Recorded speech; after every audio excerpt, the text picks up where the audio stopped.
I'm a huge free speech person. And I mean, I guess all around constitutionalist, but when it comes to the First Amendment, I would easily consider myself an absolutist. I think there should be no restrictions on what it is that you can say.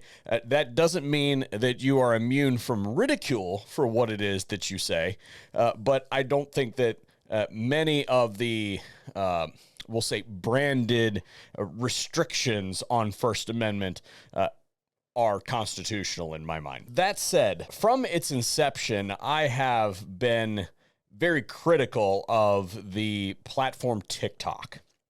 I think that it's a net negative for our society. That doesn't mean that I think that it should be banned or anything like that. I think that it should absolutely exist.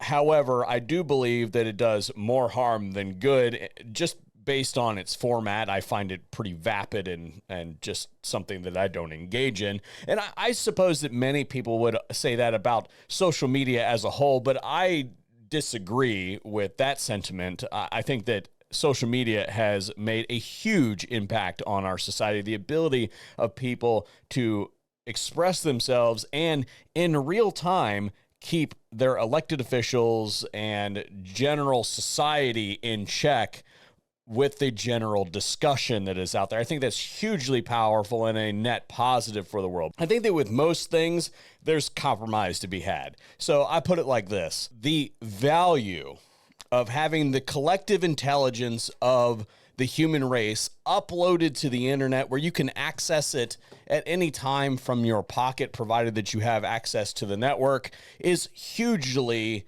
impactful. I mean, think about how many times you in your lifetime you've looked up something that you didn't know to fix it, and you were able to do that and save yourself some money by not calling somebody to come, I don't know, do whatever it is that it was that you were trying to do yourself. However, the balance there is that with the collective intelligence of the human race, we also get the collective stupidity of the human race. And in my opinion, TikTok is the amalgamation and concentration of that stupidity. And today I'm going to show you perhaps the dumbest thing that I have ever seen come out of a TikTok trend. That and more after we hear a quick word from today's sponsor, which happens to be 1st Phorm. Those of you who follow the channel for any length of time will know that I'm a gym rat. And if you are similar, you know that just spend a fair amount of money on supplements on a regular basis, and there's always this question in the back of your mind: are my expenditures going to support some trash company somewhere that doesn't really care about American values? Well, I have found a company known as 1st Phorm that is a pro-freedom supplement company. Well, over the course of the last couple months, I've developed a relationship with the people over at 1st Phorm, and I've tried pretty much every product that they make. Basically, I would explain it like this: you probably don't eat enough protein. Their whole impetus is to get as much protein in your face hole as possible. There's literally 1st Phorm trash stuffed in the recesses of my desk.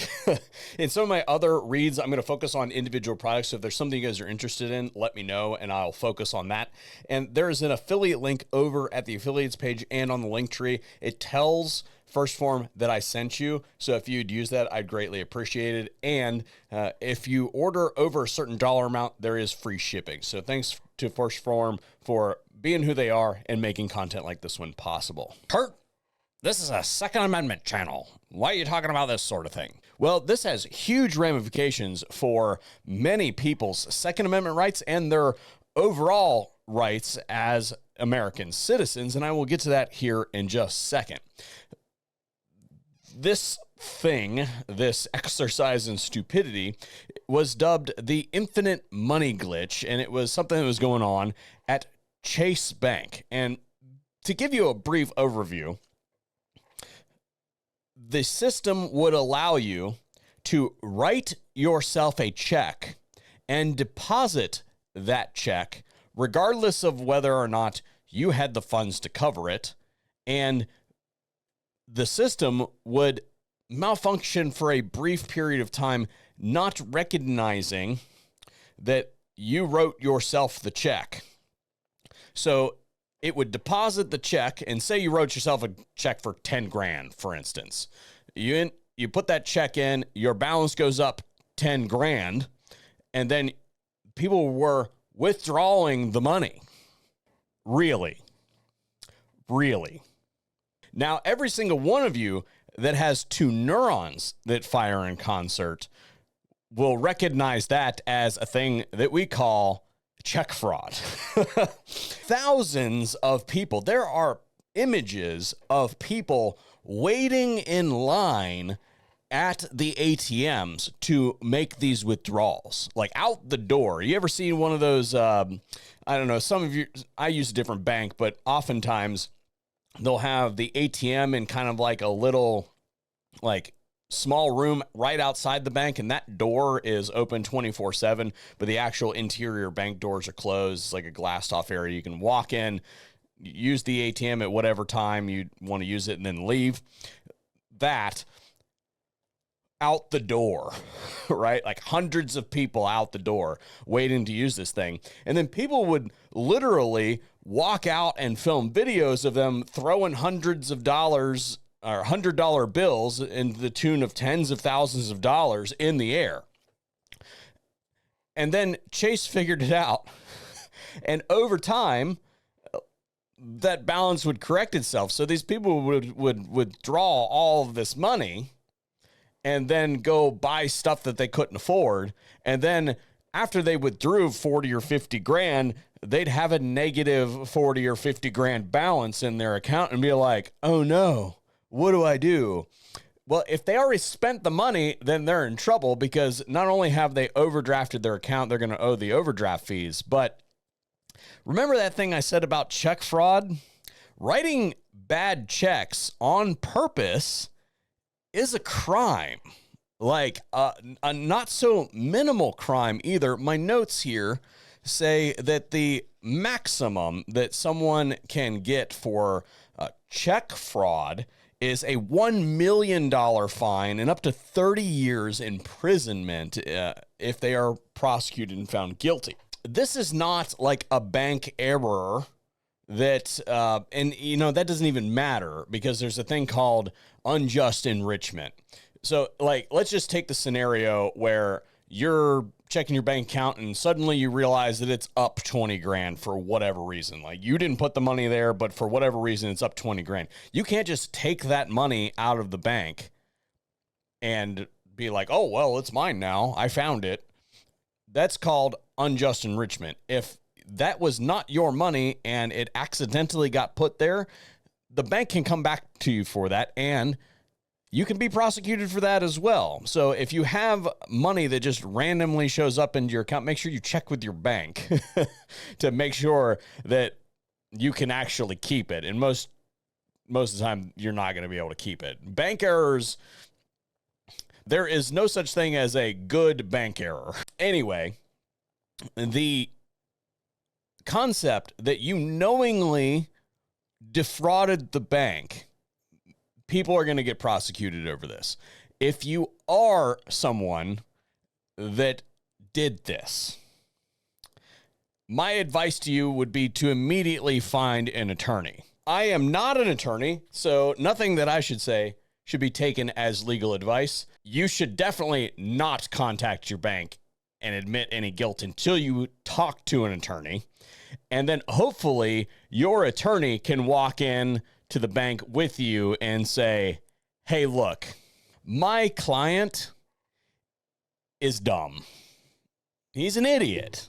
And he's here to make it right, because ultimately they got you cold. It's not like your name, social security number, address, and all that sort of stuff isn't already associated with your account. You're screwed. You need to, and in a hurry, get this fixed. And that means that you need to have legal representation immediately to go get that fixed. Hopefully that attorney can work with the bank to make this sort of thing all go away. And hopefully you didn't do anything dumb and go buy anything, so you actually have the money to get back. And best case scenario there is your attorney says, you know what? My client has a room temperature IQ, and because of that, he did a dumb thing. And, you know, can you just can he give the money back? And then you just slap him with some overdraft fees and stuff like that. And we don't get the feds involved, because this is the type of felony that puts you away, as I mentioned, for a long period of time, costs you a lot of money on top of it. And then on top of all of that, your rights go away. So I said at the beginning that we were going to talk about Second Amendment rights. If you are convicted of check fraud, currently, that is a Second Amendment prohibition. You cannot possess a firearm, you cannot vote, and all of the other negative stigmas that are attached with becoming a convicted felon, all because of some stupid thing that you saw on TikTok that you thought was going to work. So I guess back to the beginning of the bubble that is TikTok, creating these perceptions of reality that are just absolutely delineated from reality, I don't think is on accident. And we know the ownership of TikTok. We know where it hails from, and we know that the content that is aired on that app in its origin country is substantially different from what the site does in the United States and the rest of the world. And I, again, don't think that that's an accident. Now, I will tell you that there is currently a court case that deals with a woman that wrote bad checks and was convicted of check fraud and is currently challenging whether or not that sort of thing should be a prohibition on her Second Amendment rights. And personally speaking, as a Second Amendment absolutist, I don't believe that that is something that you should be docked your Second Amendment rights for. The Supreme Court has made it clear that temporary disarmament for people who have demonstrated dangerous nature, as in actively imprisoned, they can't have their guns. But somebody who, if, for instance, is like currently drunk in public, well, you can disarm them temporarily. But the lifelong prohibition of somebody who wrote some bad checks, that is not enough. That case is still being litigated. So what I would tell you is that that is not a sure thing, and that you should be proactive and do your best to get this fixed in a timely manner, because it's probably going to be years before that case is decided. Anyway, let me know what you think about this sheer idiocy in the comment section down below, and hopefully we'll see another video here at the VSO Gun Channel.